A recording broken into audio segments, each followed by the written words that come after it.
우리는 은혜 받는 것을 좋아합니다. 그런데 은혜가 무엇일까? 일반적인 사전의 의미로는 이렇게 돼 있어요. 고맙게 베풀어주는 신세나 혜택. 내가 그럴 만한 자격이 없는데, 그걸 받을 만한 수고와 노력을 하지 않았는데 나에게 주어지는 거죠. 또는 나의 수고는 아주 작은데 그에 비해서 보상이 크게 주어질 때 우리는 은혜다, 그렇게 이야기하죠. 쉽게 말하면 공짜다 이 말이죠. 공짜다. 우리나라의 전래동화를 보면요, 이 전래동화라는 것이 시대의 사람들의 어떤 심리가 들어있거든요. 근데 그 전래동화를 보면 은혜에 관련된 이야기가 많이 있습니다. 저는 동화를 은혜 갚은 제비 이야기 찾아보려고. 은혜 갚은 제비는 아시죠? 흥부전에 나오는 제비 있잖아요. 나 다리 부러진 거 고쳐줬더니 박씨 물고 와가지고 박을 켰더니 뻥 터져가지고 막 금은 보화가 나왔다는 거. 그거 알아보려고 검색을 은혜 갚은 쳤더니 와, 많대. 은혜 갚은 까치, 은혜 갚은 호랑이, 은혜 갚은 두루미, 고양이, 쥐, 꿩. 은혜 갚은 이 스토리가 엄청 많더라고요. 이런 이야기들은 우리에게 선을 베풀라, 작은 선이라도 베풀라, 이것을 이제 격려하지만 한편으로는 그 작은 선행이 나에게 큰 복이 되어 돌아오기를 기대하는 우리의 기대가 반영되어 있는 거죠. 신앙에 있어서 은혜란 값없이 주어지는 선물, 우리는 그렇게 알고 있습니다. 나의 수고와 노력과 선행으로 도저히 얻을 수 없는 구원, 영생, 이것을 하나님이 우리에게 선물로 주셨다. 그것이 우리가 받은 가장 큰 은혜죠. 그러나 기억해야 돼요. 내가 얻을 수 없어서 선물로 주신 겁니다. 내가 아무리 노력해도, 내가 아무리 수고해도 내 힘으로는 도저히 얻을 수 없어요. 그래서 하나님이 그냥 주시는 거예요. 내가 할 수 있는데도 불구하고, 내가 수고하면 얻을 수 있는데도 불구하고, 야야야야, 하나님께서 야야, 손댈 거 없어. 야, 아이고, 그 고운 손 망가지면 어떡하냐. 가만히 있어. 물도 묻히지 마. 내가 알아서 다 해줄게. 이거 아니에요. 나의 온 몸을 다하고 온 일생을 다하고 나의 온 소유를 다 쏟아부어도 나의 힘으로는 도저히 얻을 수 없기 때문에 하나님이 그냥 선물로 주시는 거예요. 그것이 영생입니다. 그리고 이 하나님의 은혜는 절대 공짜가 아닙니다. 우리 편에서는 값없이 받았지만 하나님은 엄청난 희생을 치른 거예요.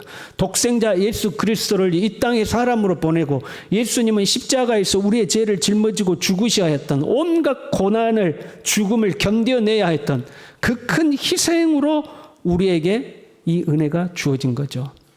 달리 말하면 공짜는 없는 거예요. 우리 옆 사람과 인사하겠습니다. 공짜는 없습니다.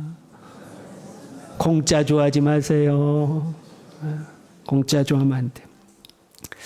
보세요. 천국의 원형이라고 말할 수 있는 에덴 동산이죠. 에덴 동산은 모든 것이 완벽한 곳이었습니다. 여러분 궁금하지 않아요? 그 에덴 동산에서 아담과 하와는 뭐하고 살았을까? 날마다 뭐하고 살았을까? 아담과 하와는 날마다 나 잡아봐라 뭐 이러고 살았을까? 또 한 가지, 여러분 천국 가실 거죠? 천국에 가면 우리는 뭐하고 살까요? 날마다 뭐하고 살까요? 영원을 산다는데 천국에서는 도대체 뭐하고 살까? 아침에 눈 뜨자마자 찬양하고 예배드리고 하루 종일 예배드리고 또 끝났어. 다음날 눈 뜨니까 또 일어나자마자 찬양하고 예배드리고 하루 종일 예배드렸어요. 여러분 그렇게 살고 싶어요? 아멘 한 사람만 그렇게 살아요. 그거 얼마나 힘들겠어. 천국 가면 뭐하고 살까 하는 거죠. 아담과 하와가 에덴 동산에서 아무것도 안 하고, 에덴 동산은 완벽한 곳이니까 아무것도 안 하고 살았을 것이다. 우리의 착각이죠. 여러분 아무 일 없이 사는 것이 얼마나 지루합니까?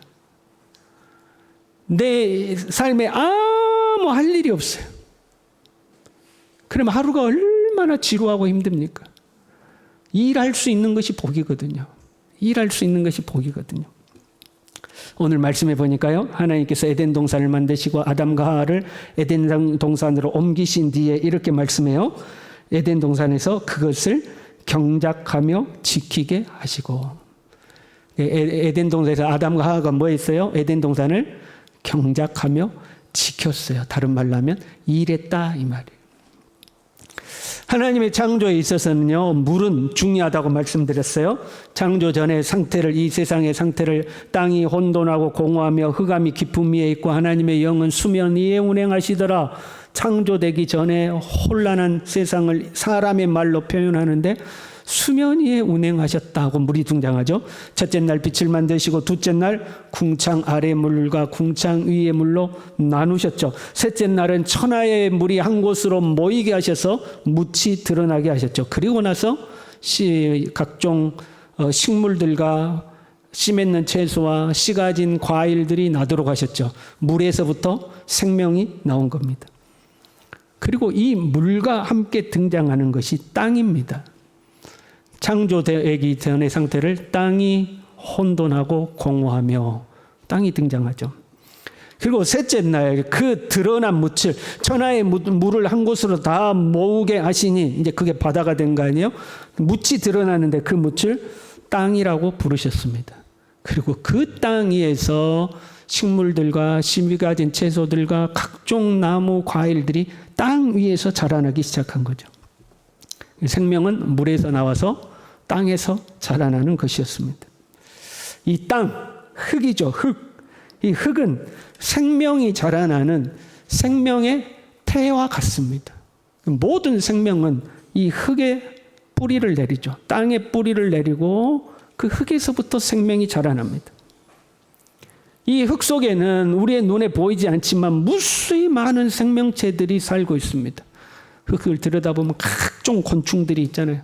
그 곤충들보다 더 작은 또 생명체들이 있죠. 그리고 우리의 눈에 보이지 않지만 유기질과 무기질이 그 땅 속에 가득한 거죠.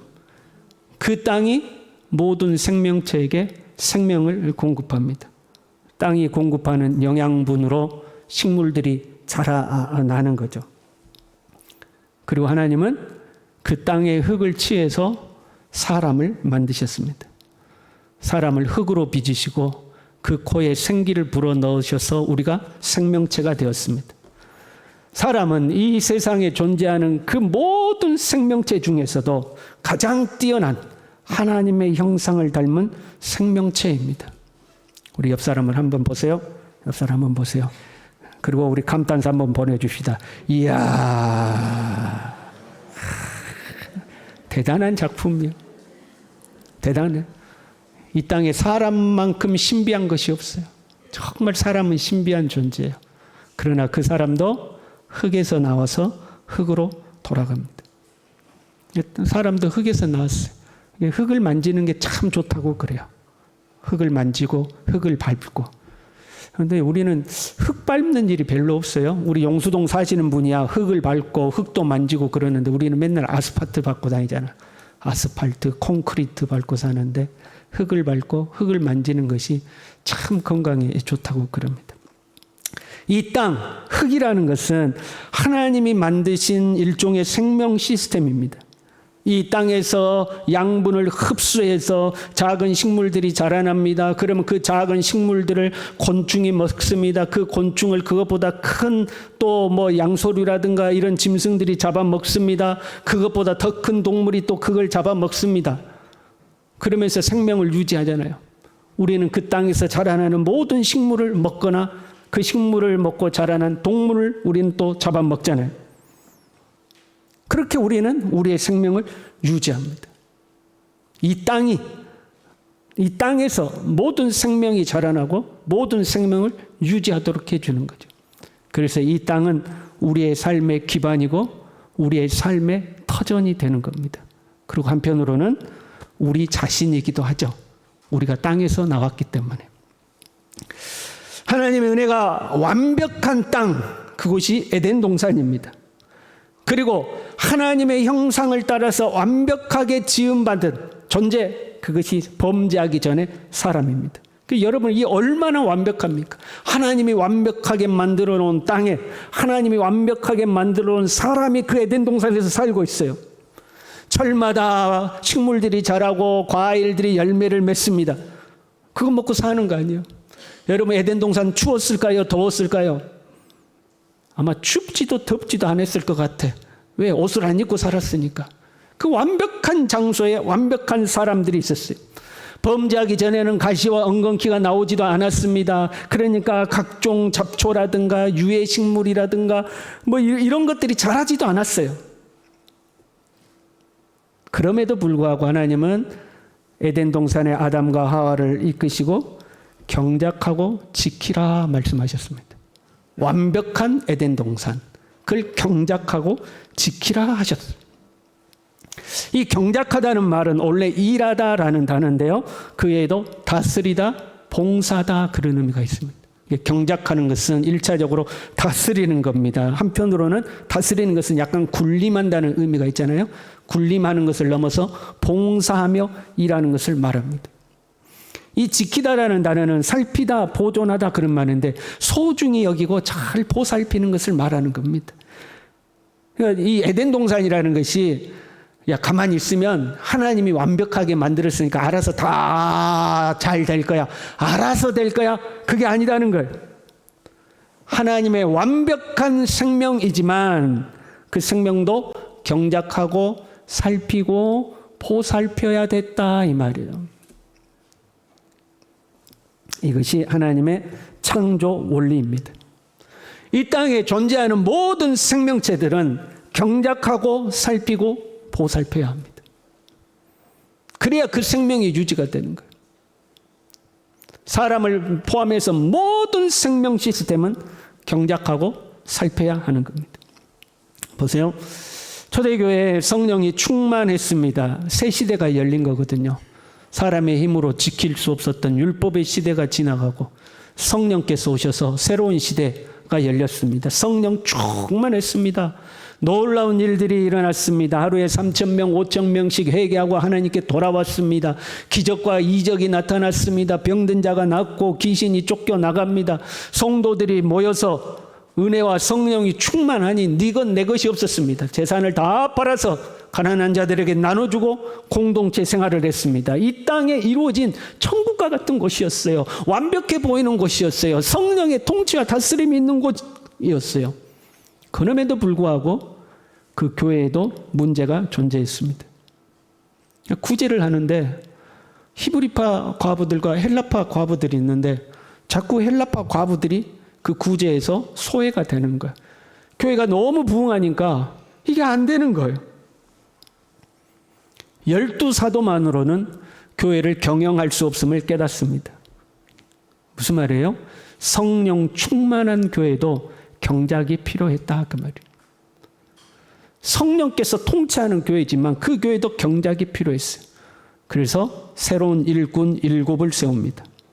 직분은요, 주님의 몸된 교회를 경작하라고 주신 거예요.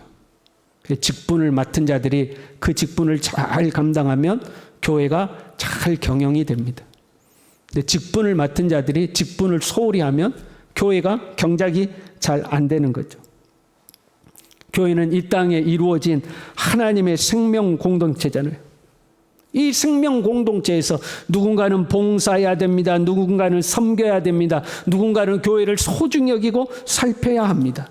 그래야 교회도 경작이 되는 거죠.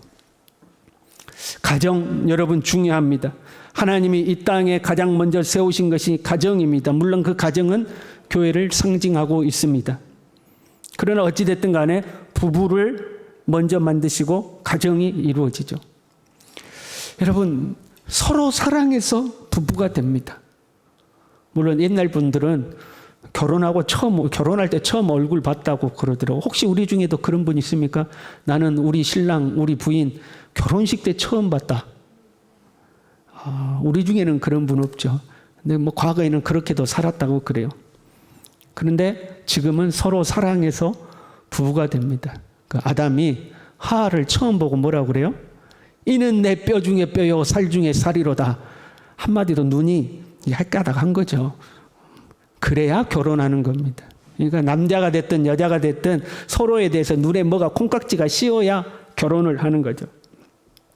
그렇게 사랑해서 헤어지기 싫어서 한 집에 살고 싶어서 결혼했습니다. 결혼하니까 행복이 자동으로 만들어집니까? 여러분 살아보니까 자동으로 행복해집니까? 오죽하면 이 속세에서는 안 믿는 사람 중에는 그런 말 있잖아요. 전생에 원수가 부부로 만난다. 그거 같이 사는 게 그만큼 힘들다는 거예요. 가정도 경작이 필요한 겁니다. 서로 사랑해서 만났으니까 저절로 사랑이 되고 저절로 행복이 만들어지고 저절로 우리 가정은 화목해지고 저절로 우리 집은 즐거운 집이 될 것이다. 절대 그렇지 않습니다. 부부관계도 경작이 필요하고 부모 자녀 관계에도 경작이 필요한 겁니다. 수고하지 않고 이루어지는 것은 여러분 아무것도 없습니다. 하나님의 은혜로 된다고요? 절대 그렇지 않습니다. 그것은 우리의 착각입니다.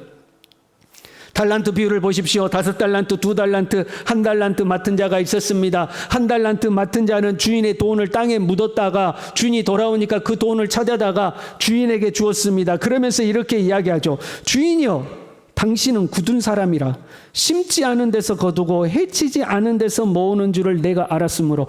이 종은 하나님을 어떤 분이라고 생각했어요? 심지 않은 데서 거두고 해치지 않은 데서 모으는 분으로 알았어요. 우리도 간혹 하나님을 그렇게 오해합니다. 내가 아무것도 안 해도 심지 않아도 하나님은 다 주시는 분. 내가 아무것도 안 해도 하나님의 은혜로 다 거두게 하시는 분. 하나님에 대한 오해입니다. 우리 따라합시다. 심는 대로 거둔다. 심는 대로 거둔다. 하나님은 심는 대로 거두게 하시는 분이십니다. 보세요.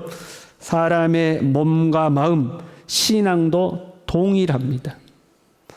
에덴 동산을 경작해야 하듯이, 교회도 경작해야 되듯이, 가정도 경작해야 되듯이, 땅을 경작해야 되듯이 땅에서 나온 사람도 경작해야 합니다. 특별히 우리는 범죄했습니다.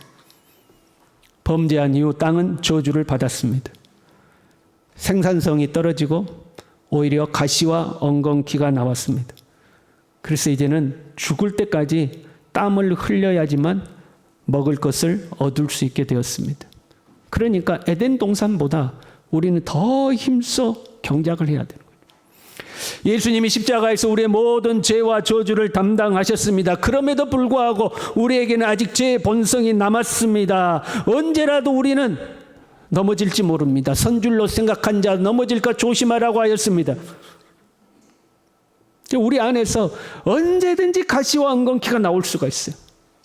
마음에서 가시와 엉겅퀴가 나오면 온갖 부정적 감정들이 나옵니다. 미워하고 싫어하고 분노하고 질투하고 그냥 증오하고 때로는 우울하고 슬프고, 우리의 몸에서 가시와 엉겅퀴가 나오면 모든 질병과 문제들이 우리의 삶에 발생합니다. 여기도 아프고 저기도 아프고 여기도 쑤시고 저기도 쑤시고, 때로는 이유와 원인을 모를 병들이 우리에게 찾아오기도 합니다. 오늘 여러분 예배를 통하여 은혜 받으시길 바랍니다. 그러나 오늘 아무리 큰 은혜를 받았다 할지라도 그것을 경작하지 않으면 여러분 죽을 때까지 이마에 땀을 흘려야, 언어적 의미는 코끝에 땀이 맺혀야 먹을 것을 얻는다고 했잖아요. 그러니까 그 은혜도 죽을 때까지 경작하지 않으면 은혜를 잃어버립니다. 여러분 신앙생활 30년 했다고요? 50년 했다고요? 딱 3주만 교회 안 나오고 예배 안 드려 보십시오. 그럼 내가 목사인가? 내가 장로인가 싶어집니다. 정말로 그래요. 그 테스트 해보라고 하고 싶은데 3주 안 나오면 진짜 영원히 교회 안 나올까 봐. 정말로 그렇습니다. 한 3주만 교회 안 나오면요, 내가 뭐 언제 신앙생활 했던가 이렇게 됩니다. 경작하지 않으면 다 잃어버립니다. 신앙생활요, 여러분 그냥 되는 거 아닙니다. 건강요, 그냥 되는 거 아닙니다. 가정요, 그냥 되는 거 아닙니다. 자, 보세요. 제가 앞에 하면 여러분이 그냥 되는 거 아니다 이렇게 하셔야 돼요. 신앙생활요, 건강이요, 가정의 화목이요, 자녀 양육이요, 좀 부유해지는 거요, 형통하는 거요, 은혜 받는 거요, 그냥 되는 게 아닙니다. 절대 그냥 되지 않습니다. 그 완벽했던 에덴 동산도 경작하고 지켜야 했어요. 우리는요, 그냥 쉽게, 빠르게, 소위 은혜로 문제가 해결되기를 기대할 때가 많습니다. 여러분, 건강이 안 좋아요. 건강이 안 좋아. 몸에 질병 찾아왔어요. 어떻게 낫기를 소망해요? 1번, 병원 가서 수술한다. 2번, 뭔가 좋은 약이 있어서 한 달 동안 약 먹고 낫는다. 3번, 목사님께 기도해서 한 방에 낫는다. 몇 번이요? 우리는 3번이요. 그리고 그걸 은혜라고 하는 거죠. 우리는. 뭐든지 빠르고 쉽게. 그래서 하나님이 그냥 한 방에 나 좀 고쳐주셨으면 좋겠어. 그 건강 그래요. 돈 어떻게 벌었으면 좋겠어요? 평생 내가 50년 직장에서 성실히 일해서 돈 번다. 1번. 2번.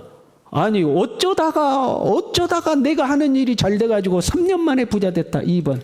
3번. 오늘 예배 끝나고 복권 샀더니 1등 됐다. 몇 번이요? 우리는 그냥 쉽고 빠르게 빨리 그냥 하나님 그냥 한 방에 하실 수 있지 않습니까? 한 방에 우리는 그죠. 그걸 은혜라고 착각하는 거죠.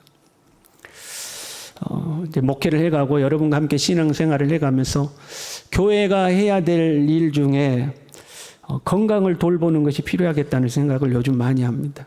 가만 말씀을 보니까 예수님은요, 하나님 나라를 전하시기 전에 병든 자를 고치시고 귀신을 쫓아내셨어요. 먼저 사람들의 육적인 문제를 먼저 다뤄주시고 그리고 나서 하나님 나라 복음을 전하신 거죠. 그래서 여러분들이 건강하기를 또 교회가 그런 부분에 좀 관심을 기울여야겠다 하는 생각들을 하고 있어요. 그러면서 공부를 제가 좀 해보고 묵상을 해보니까 하나님의 창조 원리에 의해서 건강해지는 것은 시간이 필요합니다. 생활 습관을 고쳐야 되고요. 삶의 태도도 고쳐야 되고요. 앉는 자세, 걷는 자세도 바르게 해야 되고요. 운동도 해야 되고요. 먹는 것도 바르게 해야 되고요. 이것들을 해야 돼요. 하나님의 창조 원리에 맞게 우리의 삶의 습관을 고쳐나가야 돼요. 그런데 그렇게 해서 건강해지는 데는 뭐가 필요해요? 시간이 필요해요. 그런데 우리는 그냥 약 하나 먹고 딱 나았으면 좋겠어. 그러니까 삶의 습관을 고치기보다 약을 먹습니다. 그것보다 더 좋은 것은 기도해가지고 빨리 나섰으면 좋겠어. 일종의 우리의 죄의 본성입니다. 저도 그런 것 같아요. 운동해야지. 여러분, 운동하지 않고 건강해질 수가 없어요. 제일 좋은 운동은 무슨 운동이에요? 숨쉬기. 그 숨쉬기 운동도 안 하면 죽어야지 이제. 걷는 게 참 좋다고 그래요. 저도 제 자신 스스로가 운동해야지. 그런데 운동을 안 해요. 여러분, 게으른 것은 악한 거거든요.